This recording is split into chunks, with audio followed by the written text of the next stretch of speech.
Alright, so here's this Gibson air conditioner that I just got starting up.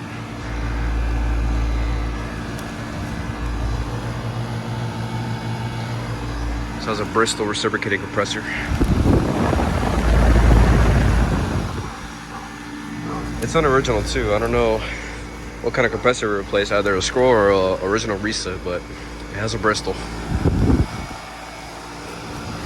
And that has all gone, but I'm gonna assume this is around from 2007 or 2008. Mine is getting really cold. That is up to temperature.